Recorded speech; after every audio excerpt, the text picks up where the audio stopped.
نحمده ونستعينه ونستغفره ونعوذ بالله من شرور أنفسنا ومن سيئات أعمالنا من يهده الله فلا مضل له ومن يضلل فلا هادي له وأشهد أن لا إله إلا الله وحده لا شريك له وأشهد أن محمدا عبده ورسوله. Astray none can guide, and I bear witness that there is no God worthy of worship but Allah, and that Muhammad sallallahu alaihi wasallam is the last messenger of Allah. Inna asdaq al-hadith kitabullah. Indeed, the most truthful form of speech is the book of Allah. Wa khayru hadi Muhammadin sallallahu alaihi wasallam. And the best source of guidance is that brought by Muhammad sallallahu alaihi wasallam. وَشَرَّ الْأُمُورِ مُحْدَثَاتُهَا. And the worst of all affairs are the innovations in religion. فَكُلُّ مُحْدَثَةٍ بِدْعَةٍ. For every innovation in religion is a cursed innovation. وَكُلُّ بِدْعَةٍ ضَلَالَةٍ. And every cursed innovation is a source of misguidance. وَكُلُّ ضَلَالَةٍ فِي النَّارِ. And every form of misguidance ultimately leads to the hellfire. The topic of our lecture series is Ibn Taymiyyah's essay on the heart. It is a book, we could say really an essay or a treatise written by Ibn Taymiyyah, and which currently is a part of the Fatawa, the Majmu' al-Fatawa, which has many volumes combining the various works of Sheikul-Islam Ibn Tayymiyah. And as a separate risala or treatise, it was published, edited by Sheikh Salim al-Hilali, and that is the version which I will be basing this class or course on. Sheikh Salim basically referenced the Quranic verses, most of the Quranic verses and hadiths, and what I have done basically is to translate the main text, and I'll be giving a commentary on the hadiths and the text itself, as well as finding the sources for those hadiths or Quranic verses which Sheikul-Islam Ibn Taymiyyah mentioned and which Sheikh Salim was not able to find or missed. Now, the topic, of course, on the heart is a topic which is very important for Muslims because of its central position with regards to Iman, faith in general. So the topic on the heart is not a medical topic. We'll not be looking at how the heart works and functions from a medical perspective, but we'll be looking at it from a spiritual perspective, its relationship with Iman. But before looking at what Sheikul-Islam Ibn Taymiyyah has written, I would just like to introduce Sheikul-Islam Ibn Taymiyyah with some detail as to his background, who he was, scholar from the 13th century, who probably more than any other individual scholar from that period till now has influenced scholars around the Muslim world to return to the Quran and the Sunnah according to the understanding of the early generation, that of the Sahaba and those who came after them. He single-handedly, from his period onwards, there were earlier scholars, of course, great scholars of the past, Ahmad ibn Hanbal, Imam al-Shafi'i, and others who were involved in that same process. But after the period of decline of Islamic law, where in the 13th century we had the sacking of Baghdad by the Mongols, and they're destroying much of Islamic literature, killing many of the scholars, etc. You could say Islamic law fell into a slump, and the various forces which led to the blind following of the schools of Islamic law had become very strong after that period. So much so that the scholars of the early 13th century basically ruled that it was not permissible for a person to switch his madhab. If he was a Shafi'i, he had to live and die a Shafi'i. It was illegal for him to become a Hanafi or to switch from one madhab to the other. And it was even given, the judges in the courts had the right to assign punishment for switching one's madhab. That's the state that the situation had reached. So Ibn Tayymiyah was the loudest voice of that period, calling to the early understanding of Islam, which was propagated by the companions of the Prophet Muhammad ﷺ, whom, if we were to ask Abu Huraira or Abu Bakr or Omar or Uthman or Ali or any of the leading Sahaba, if we were to ask what was their madhab, of course, we're not going to hear Hanafi, Shafi'i, Maliki, or Hanbali. Their way, their understanding is the correct understanding. They followed the madhab of Rasulullah sallallahu alaihi wasallam, and that is what is obligatory on all Muslims. So Ibn Taymiyyah, as we said, was the leading figure in reviving that understanding of Islam without the, you could say, damaging effects of rigid following of the madhabs. Now, he was born in 1263,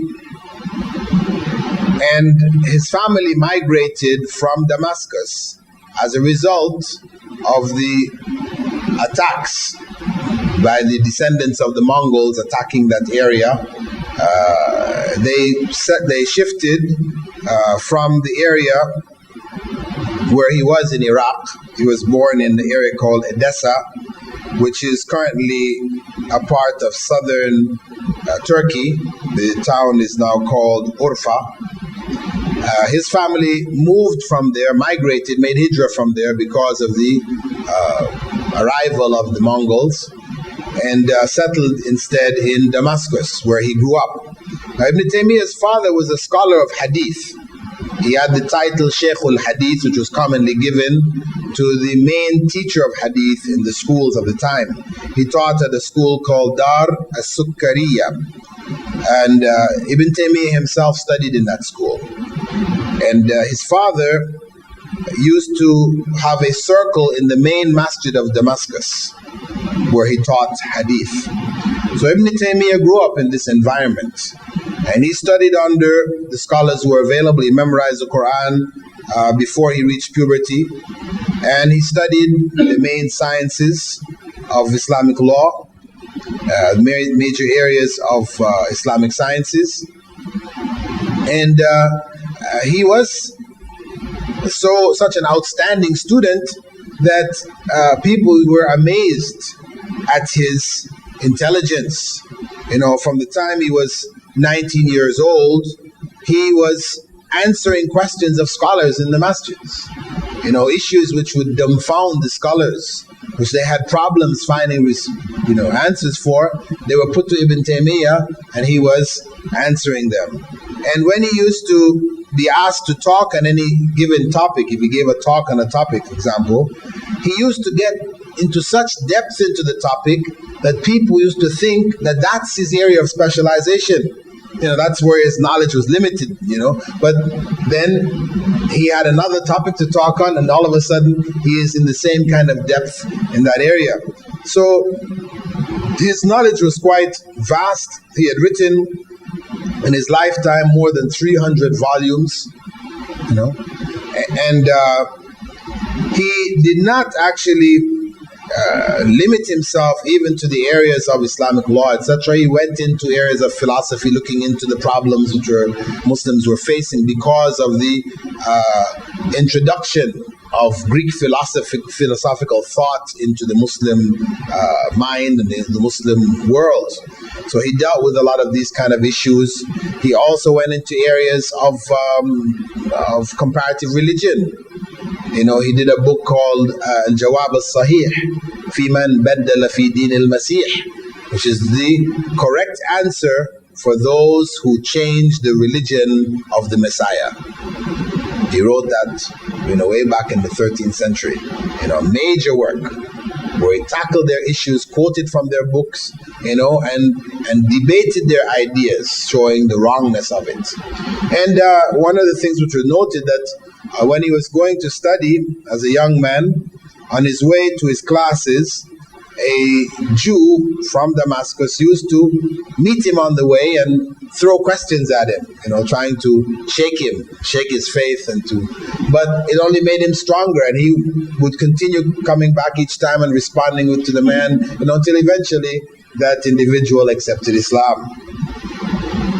Now, he, as a scholar, though he was from what would be called the Hanbali school of law, he did not restrict himself to the rulings of that school.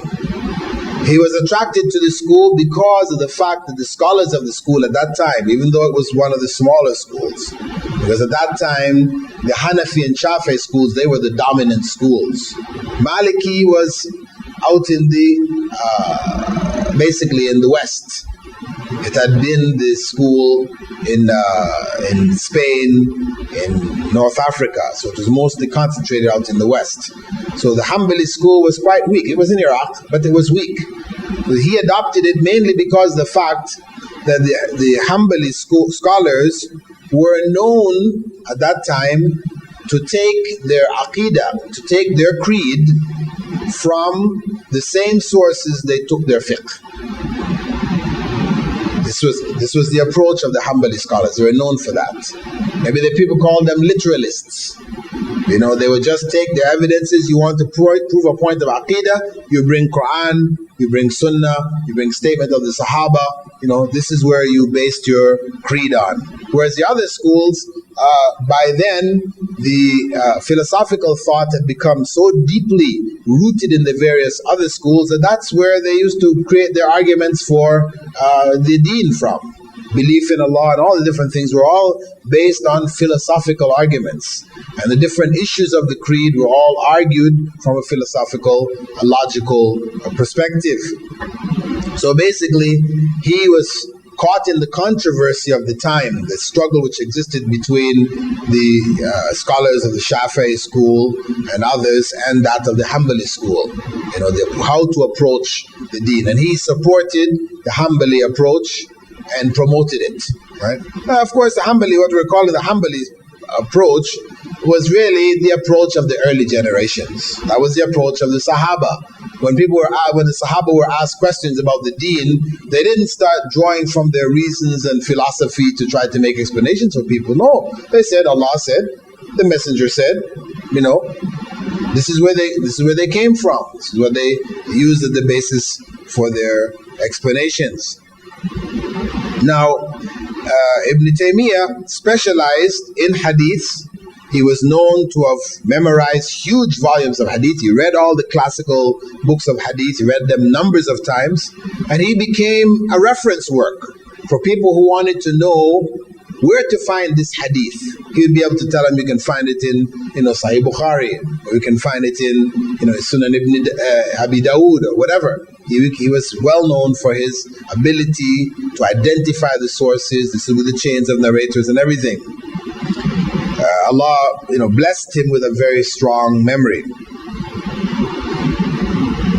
And the scholars, of course, he had, being a popular scholar, because of his great knowledge, he also became unpopular among those who he criticized. Right?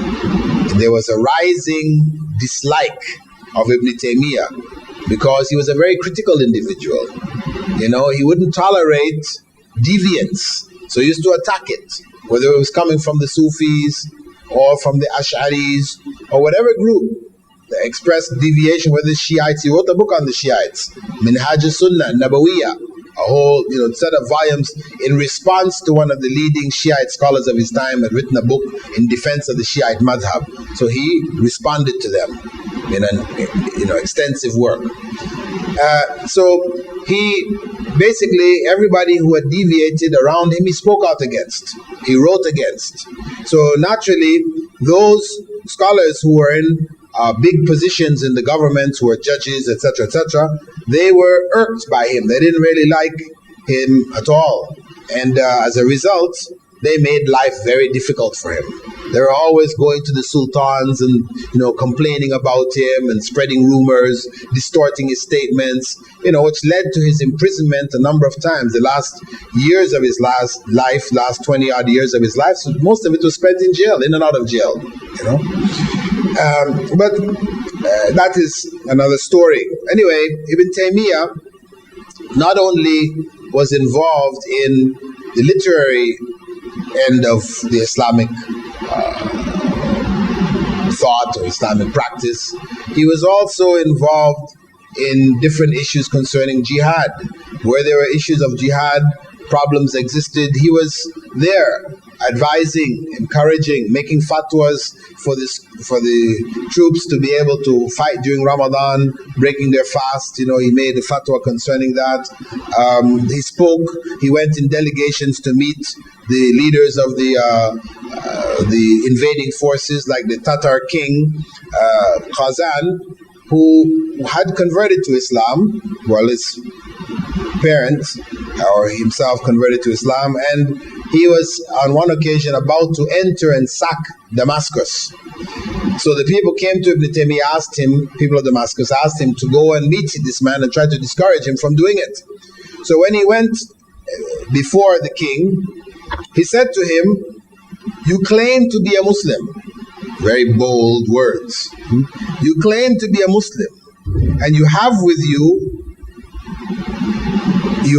you a Muslim judge, an imam for salah, and a sheikh, and people to call the adhan, or so I'm told.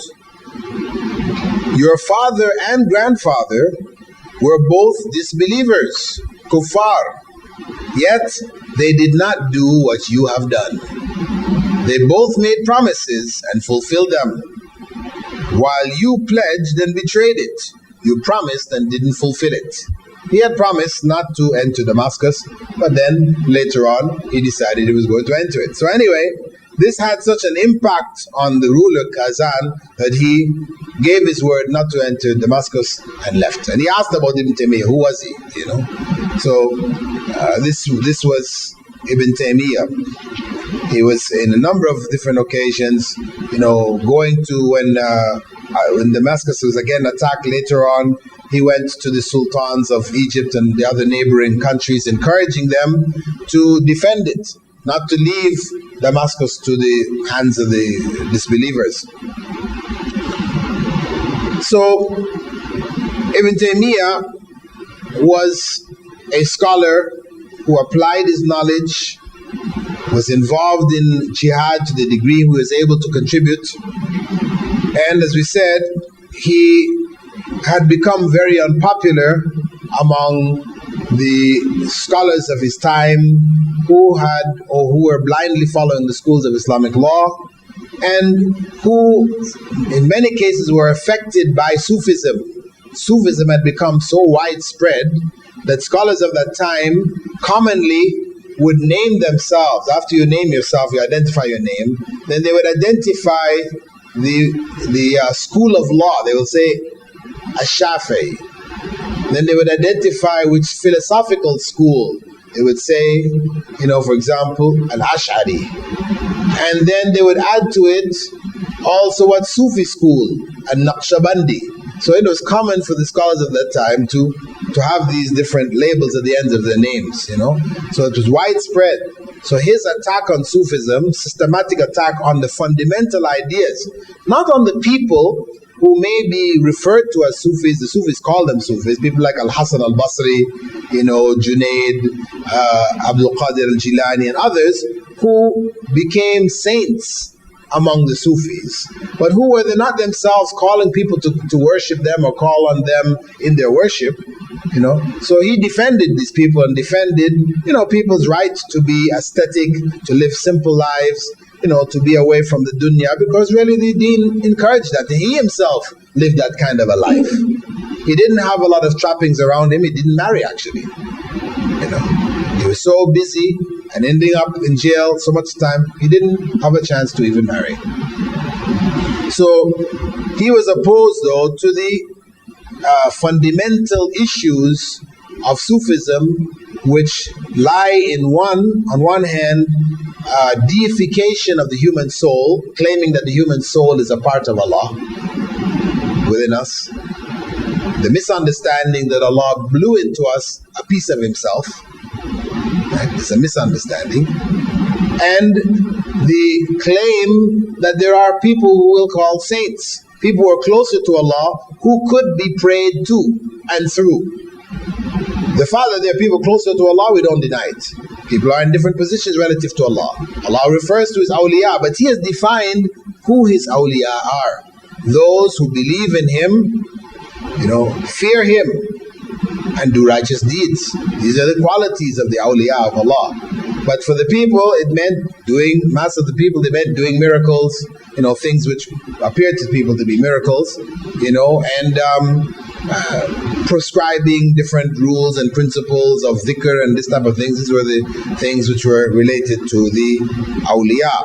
So he spoke against their claims and their ideas, the evidences which they tried to use from the Quran and the Sunnah to support themselves, because of course, to convince Muslims, you had to bring some evidences.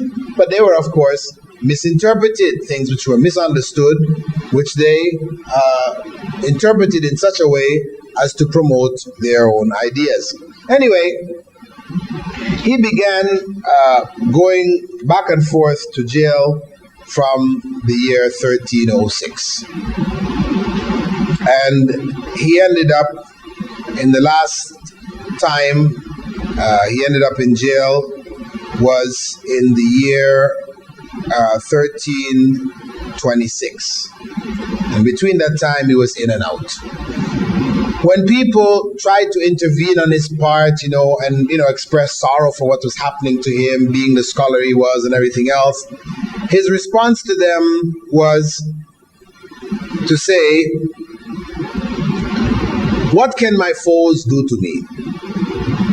My paradise, my garden are inside me.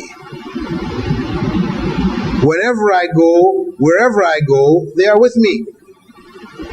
If they imprison me, it is i'tikaf, religious retreat. If they expel me from my homeland, it's hijrah. Again, a blessed act. If they kill me, my death will be martyrdom, inshallah." So, Allah's scriptures and His Prophet's Sunnah are in my heart. So this was the approach of Ibn Tayymiyah. Anyway, in the year 1326, cases were raised against him where it was claimed that he prohibited people from going to the Prophet ﷺ's masjid. In fact, he had only revived the sunnah of the Prophet ﷺ, in which he said, "Do not undertake journeys to other than 3 mosques." He revived that. He called people to reflect on this. This prohibited the setting out on journeys, religious journeys, to mosques other than the Mosque of the Prophet, the Mosque of Mecca, Kaaba, and the Mosque of Jerusalem, Quds. Right? So he was saying these are the only 3 you could make religious journeys to. They were claiming, he was saying you can't make religious journey to the Prophet's mosque, because of course they were mixing up what he said concerning mosques which have graves in it, and claiming then, okay, since he says you shouldn't go to mosques with graves in it, it means he's saying you shouldn't go to the Prophet's mosque, so and so. Anyway, when he was in prison, he was there for 2 years. He still continued to teach from prison. He wrote, but after 2 years in prison, and they saw that they could not shut him down, they couldn't stop him, They decided to take away all his writings, take away his ink, his pens, and left him in the bare cell. At this point, there was nothing he could do. Within 3 months' time, he died. And his death, his funeral, is a classic example of the statement made by Ahmad ibn Hanbal in regards to those who were calling to innovation and who were putting him on trial in his own time. He had said, "Tell the innovators, the difference between you and us will be evident in the number of those who attend our funerals." Tell the innovators, the difference between you and us will be evident in the number of those who attend our funerals. And the numbers of people who attended the funeral of Ibn Tayymiyah were phenomenal. The scholars of the time spoke about it, as something, unseen before or after. Anyway, that was Ibn Tayymiyah. As I said, what is most significant regarding him is his call to the Quran and the Sunnah as it was understood by the early generation, who we refer to as the Salaf. That they followed the path of the Salaf. He revived that path, called to it, promoted it, and his students like Ibn Kathir, Imam al-Zahabi, and others carried on that tradition to the generations afterwards. Anyway, we can now begin to look at the book itself. Actually, when Ibn Taymiyyah wrote it, it's just a continual essay. In the notes that you have, I've divided it into different chapters and sections, based on the main point which he's developing in each. This is just for ease of reading and following the ideas. Anyway, the first chapter I call Purpose of the Heart. Ibn Taymiyyah, Allah yarhamu, said, "Indeed, Allah, may He on high be glorified, created the human heart in order to know things.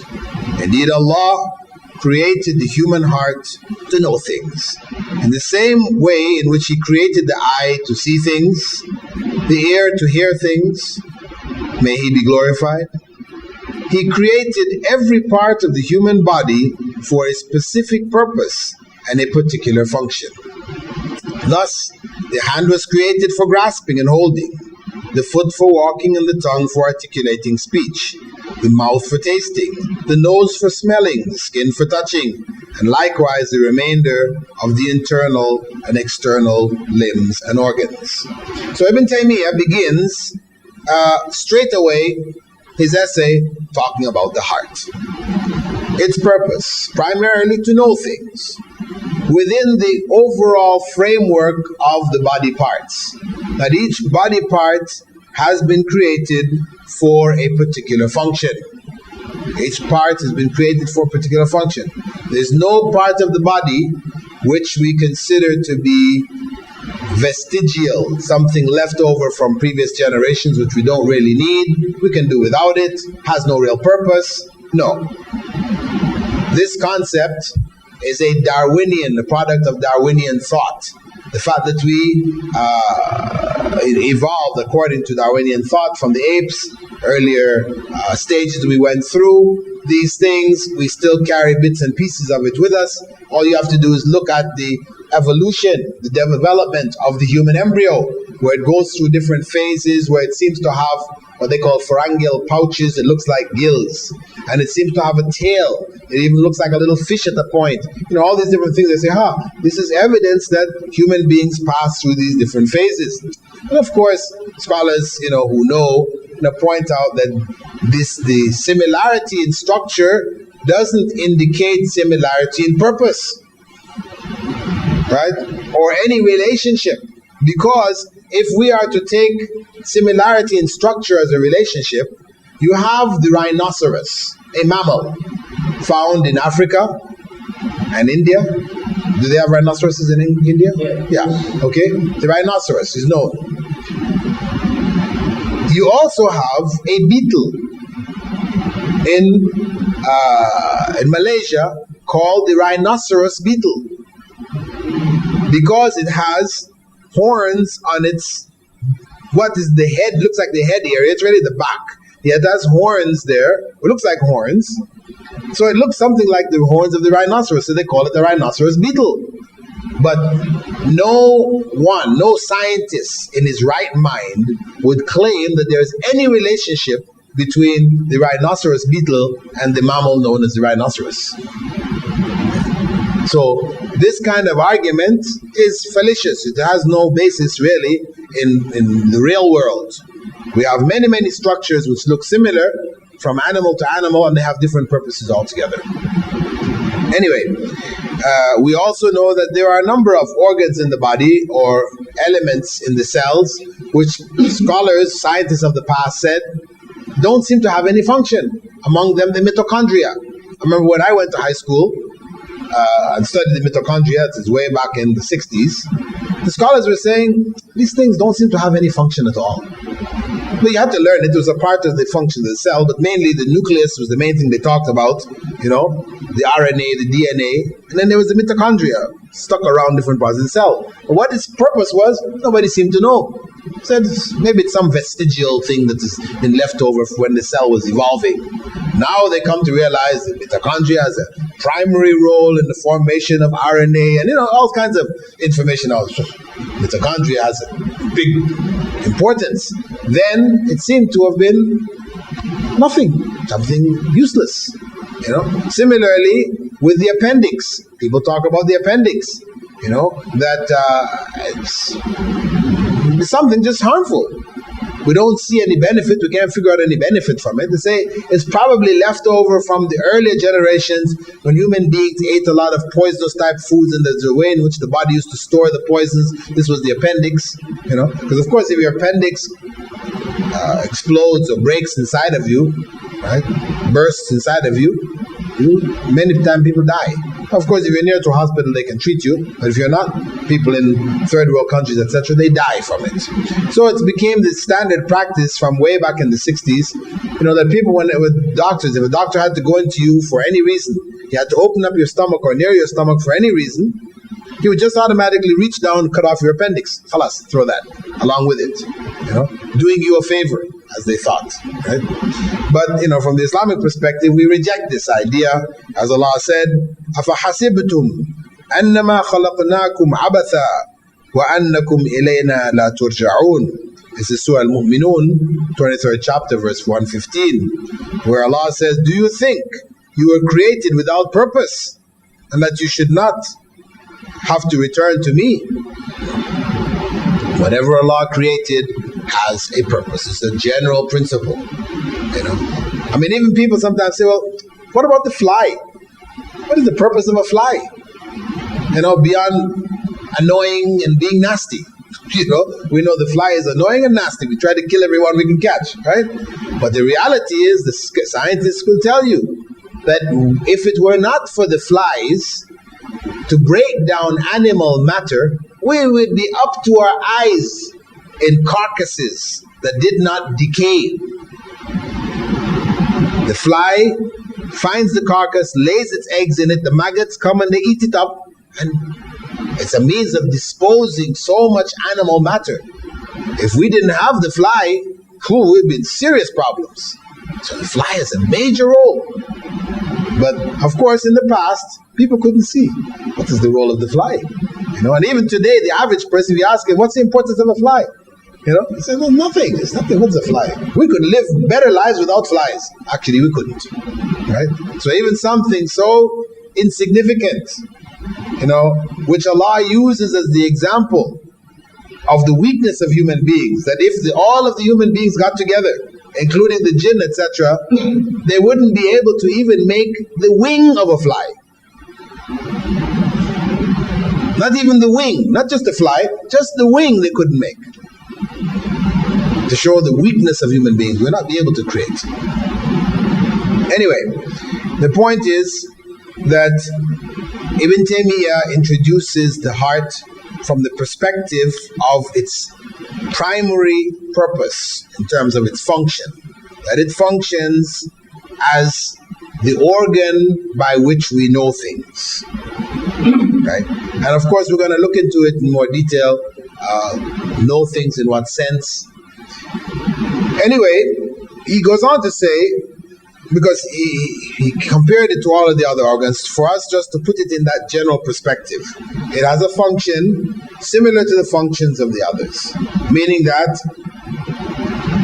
each organ has a role, a purpose to be fulfilled. And whether we use that organ as it should be used or we don't is going to determine our relationship with Allah.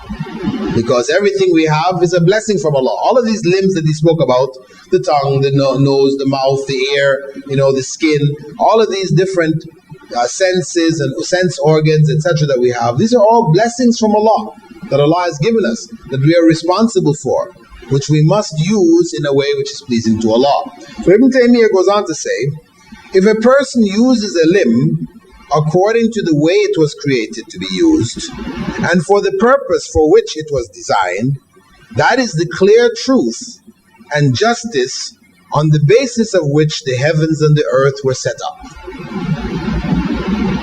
When the limbs of the body are used for the purpose for which they were designed, because of course when Allah created them, He designed that they be used for particular purposes. We said the hand is designed to be used to grab things, the foot to walk, the ear to hear, the eye to see.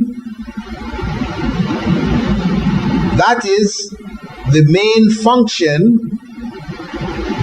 But is that function a neutral function? Meaning, no matter what you grab, you're using it for its purpose. No matter what you see, you're using the eye for its purpose. No matter what you hear, no matter where you walk. No.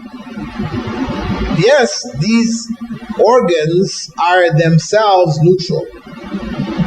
The organs themselves are actually neutral. However, the way you use it will determine whether you're using it according to what it was designed. Because of course, if Allah created us with these limbs, it must be for these limbs to be used in a righteous way. That is what they were designed for, to be used in righteousness, because Allah is righteous, He's good, and He loves righteousness, and He has called the deen is a deen of righteousness. So therefore, the hand was designed to be used to grasp things which are pleasing to Allah, the ear to hear things which are pleasing to Allah, the eye to see what is pleasing to Allah, the feet to walk to what is pleasing to Allah. So when we use the limbs in a way which is pleasing to Allah, then we are now using them for the purpose for which they were designed. Physical function, to grasp, but grasp what? Grasp what is pleasing to Allah. So we have to combine the two when we talk about fulfilling the function of the limb, right? And he refers to that as being the clear truth and justice on which the heavens and earth were set up. Allah created the heavens and earth in truth, haqq, and justice, adl. This is how He created the heavens and the earth. Meaning that all of the things in the heaven and the earth, they function according to His will. Right?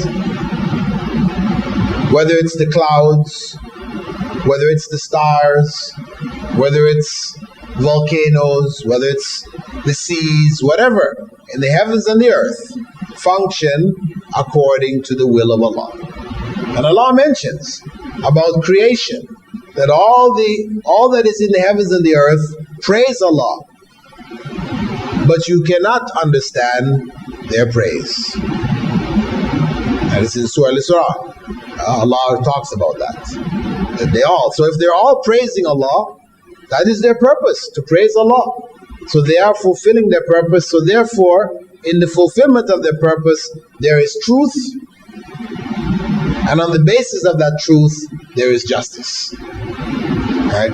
And when he talked about the heavens and the earth being set up in truth and justice, actually he's referring to a number of verses found throughout the Quran where Allah says, in fact, وَهُوَ الَّذِي خَلَقَ السَّمَاوَاتِ وَالْأَرْضِ بِالْحَقِّ. It is He who created the heavens and the earth in truth. So Ibn Tayymiyah links that truth, the general state that the heavens and the earth were created doing truly what Allah has prescribed. Truth being the foundation of justice, because you cannot have justice without truth. True justice. False justice, yes. You can have false justice without truth. What is the truth? The truth is what Allah has defined as the truth. Meaning, one could say, it is just that if a man can have 4 wives, a woman can also have 4 husbands. That's just. That's fair. Because what we mean when we say just here, we say that means fair. But on what truth is that based? It's not according to the truth of Allah subhanahu wa ta'ala.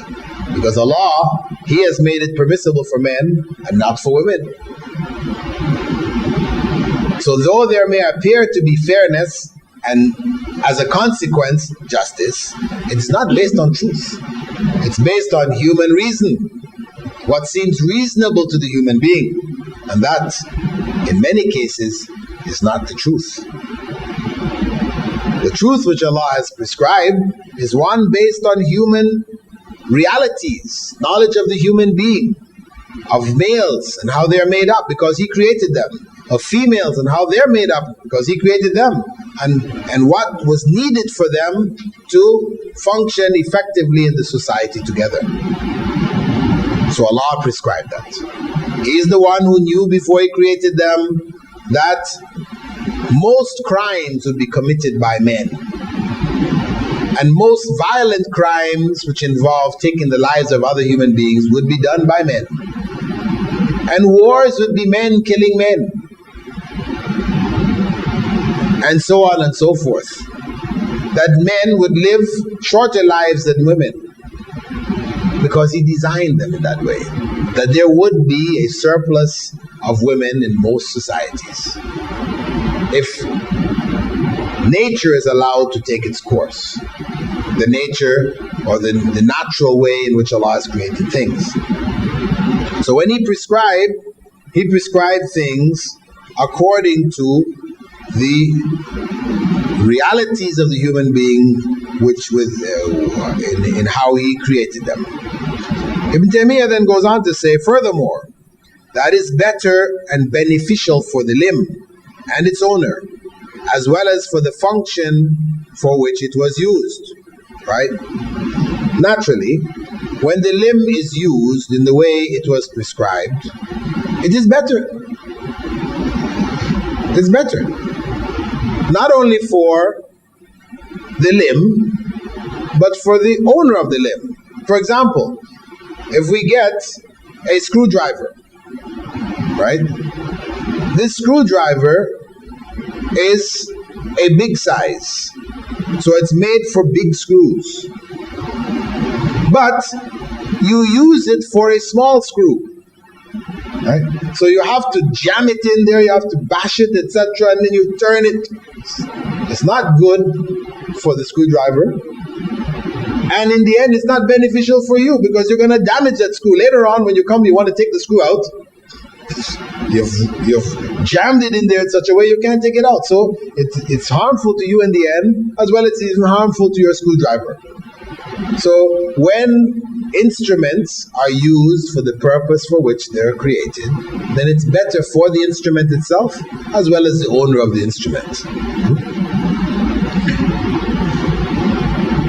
Now, Ibn Taymiyyah then goes on to say, such a person who uses his limbs or her limbs according to the purpose for which they were created, such a person is truly righteous. This is the essence of righteousness. Essence of righteousness being to use one's faculties in a way which is pleasing to Allah. That is the essence of righteousness. So he said, such a person is truly righteous, whose state of being is upright. And such people are following guidance from their Lord, and it is they who will be successful. in describing them, he paraphrases a verse from Surah Al-Baqarah, in which Allah says there, those are following guidance from their Lord, and they are those who are successful. أُولَٰئِكَ عَلَىٰ هُدًى مِّن رَبِّهِمْ وَأُولَٰئِكَ هُمُ الْمُفْلِحُونَ. Right? And this is his style. As he is explaining things, he will slide into a part of a Quranic verse or a part of a hadith, and that's how he wrote. And this is how scholars also will speak. When you hear them giving lectures, etc., they may not say, it was narrated by Abu Huraira that the Prophet ﷺ said so and so and so and so, or in Surah this, verse that, Allah subhanahu wa ta'ala said so and so. No, they may just paraphrase and insert a verse or a hadith or a statement of the Sahaba or whatever in the course of their talk. Those listening to them, of course, they know, because they have memorized that verse or they heard the hadith, they know exactly where it's coming from. So this is why, of course, for our purposes, whenever these things are done, we will look at the sources of where it came from. Anyway, a person who is following this truth, who is using his or her limbs in the way that they were designed to be used, such a person must be following guidance. Because without guidance, you're not going to arrive there. Yes, we are created with a nature, a natural belief in Allah, etc. But the environment around us draws us into all kinds of things. This is the reality. The environment has this powerful impact on us, which causes us to become everything but what we were created to be. So, for a person to then use his or her limbs as they were prescribed by Allah to be used, they must have guidance. This is why Allah sent prophets with books of guidance to guide humankind. That's why the very first human being who was on the face of the earth was a prophet of Allah. Because if he wasn't a prophet of Allah, he had to deal with his circumstance. He was the authority, he was the one important. Then without that guidance from Allah, then he's likely to make major mistakes and misguide others. So that's why the very first person was not only the first person but a prophet of Allah. Allah sent guidance through the prophets and their books, etc. Then Ibn Tayymiyah goes on to describe the other states of limbs and faculties and senses.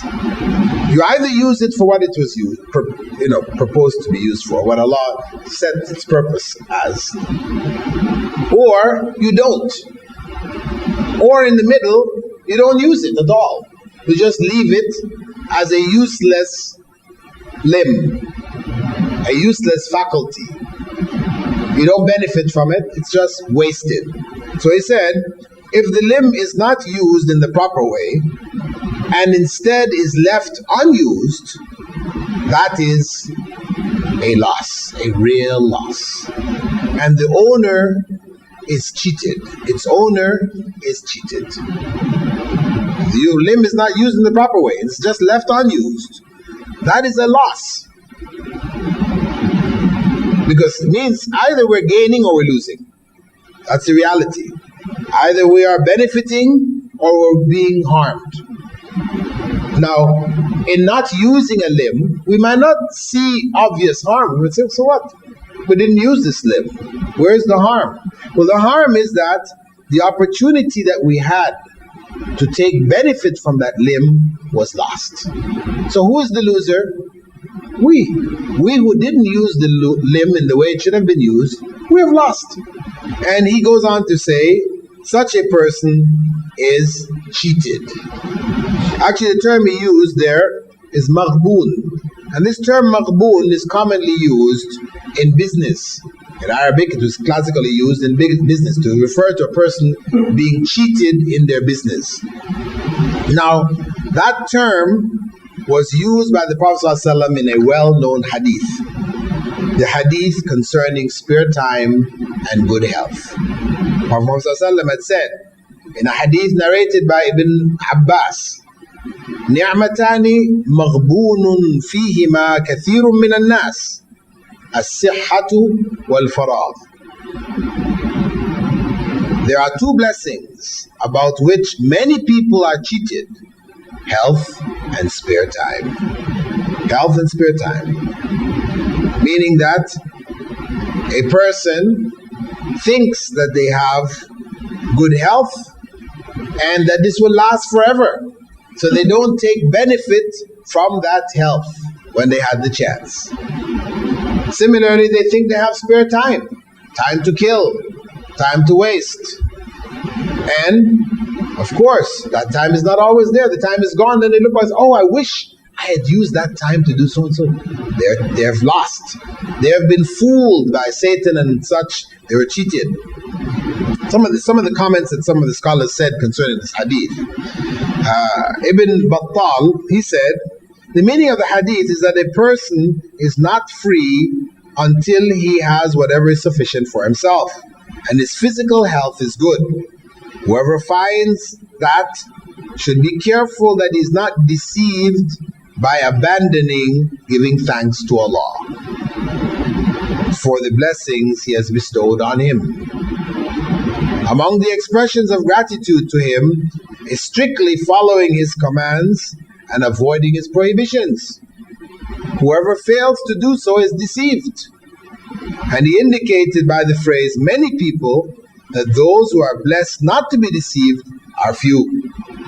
Ibn al-Jawzi, he also said, concerning the same hadith, a person may be healthy, but not free, due to being busy with earning a living. Or he could be without need for earning a living and not be healthy. If the two factors, good health, spare time, come together and laziness from acts of obedience overcomes him, he is deceived. If a person is negligent in his responsibilities due to laziness, in times of good health and free time, then he has been deceived. The full picture is that this world is the farm of the next world. In it is business whose profits will appear in the next life. So whoever uses his free time and health in doing acts of obedience is in an enviable position, fortunate and blessed. And whoever uses them in acts of disobedience is deceived, because free time is followed by busy time, and health is followed by sickness, even if it is only old age. At-Tibi, he commented saying, the Prophet ﷺ made a parable of a trader who has capital and seeks to profit along with the safety of his capital. His way to achieve that is to be careful about whom he deals with, to adhere to the truth, and to be a skillful trader in order not to be deceived or cheated. Good health and free time is capital. He should deal with Allah with Iman, fight his desires and the enemy of religion, in order to profit from the best of this world and the next. What is close to it, to this description, is what Allah mentioned in the Quran in Surah As-Saf, verse 10. هل أدلكم على تجارة تنجيكم من عذاب أليم? Shall I show you a trade which will save you from the severe punishment? What is required of him, At-Tibi goes on to say, is that he avoid disobedience. He avoids obedience to his soul's desires and dealings with shaitan, in order not to lose his capital along with his profits. In his statement, the Prophet ﷺ said, many people are deceived regarding them. It is similar to the Prophet ﷺ, to Allah's statement in the Quran, Surah Sabah, verse 13, وَقَلِيلٌ مِّنْ عِبَادِيَ الشَّكُورِ. Few of my servants are thankful. Many in the hadith is equivalent to few in the verse. So, the general advice stated by Abu Bakr ibn al-Arabi is that Iman, which is the greatest blessing that a human being can receive, should be protected, and that whoever lets the reins loose to his evil commanding soul, which eternally desires displeasure and abandons adherence to the divinely set limits, and constancy in doing acts of obedience, has been deceived. Whoever leaves that is deceived. Similar is the case if he is not busy. If he's not busy in doing righteous deeds, looking after his soul, then he has been deceived. Now, the third category we mentioned, or Ibn Tayymiyah mentioned, concerning the use of the limbs, is where it is used in conflict with what Allah created it for. If it is used in contradiction to what it was created for, that is misguidance and destruction, and its owner is among those who change the blessings of Allah with disbelief. What he has done here is he has quoted a verse indirectly, where Allah said, Alam tara ila alladhina baddalu ni'mat Allahi kufra. Have you not seen those who exchange the blessings of Allah for disbelief? Because these limbs were all blessings of Allah. If they're not used to please Allah, in fact they're used in displeasure of Allah, then this is replacing blessings with kufr, because using Allah's blessings in conflict to Allah's commands is a form of kufr. It doesn't mean a person who does this becomes a disbeliever, but it is a form of disbelief, right? Because had we believed in Allah properly as He should be believed in, then there's no way we can use His limbs against His command, use the limbs which He has created for us against His commands.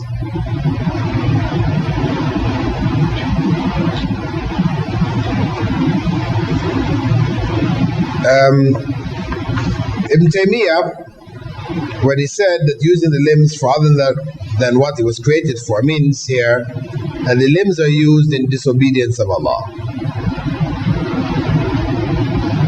Using the limbs to do sinful acts is a misuse of the limbs that results from the misunderstanding of its purpose and from misguidance, which will ultimately lead to one's destruction. So, the use of the limbs and faculties can be divided into three categories. Using it for its purpose, that is, for the pleasure of Allah. Not using it, leaving it, that is personal loss and deception by Satan. And thirdly, using it against the command of Allah.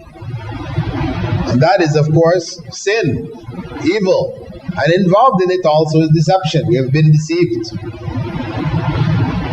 Then Ibn Taymiyyah makes a general statement concerning the heart itself. He said, the master of all limbs and their head is the heart, as it has been named qalb, heart. The master of all limbs and their head is the heart. He makes a linguistic mention here, that's why it's called qalb. Now Ibn Hajar in Fath al-Bari, he said that the heart is called qalb because it is the essence of the body and contains the essence of everything. Anything which contains the essence is referred to as qalb in Arabic. It's an Arabic term which means the essence. And we in English, we use it also. We say The heart of the matter. Can you get to the heart of the matter? You know, meaning what? It doesn't matter, it doesn't have a heart really. It means the essence, a core, right? So this is what he alludes to the linguistic meaning. Of course, the word qalb is also explained by scholars to mean, or to take its meaning from its flippant nature, that it flips back and forth. You know, qalb also means something turned upside down, right? So, as the Prophet ﷺ had said, that the heart is between the fingers of the Most Merciful, Allah. He flips them as He wishes. And He would make dua saying, you know, Ya muqallib al-qulub, thabbit qalbi ala dinik.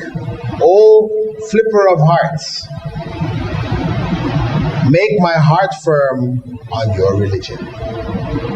So this is another meaning, but Ibn Tayymiyah focuses on the meaning which implies the essence of things, the core, and that is the role of the heart within the body. Okay, this is as far as we will go.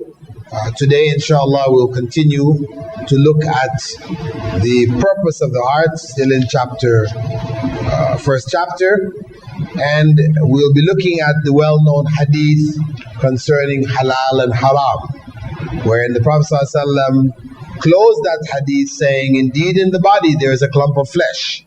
If it becomes good, the whole body becomes good. And if it goes bad, the whole body goes bad. Indeed, it is the heart. سبحانك اللهم وبحمدك نشهد أن لا إله إلا أنت نستغفرك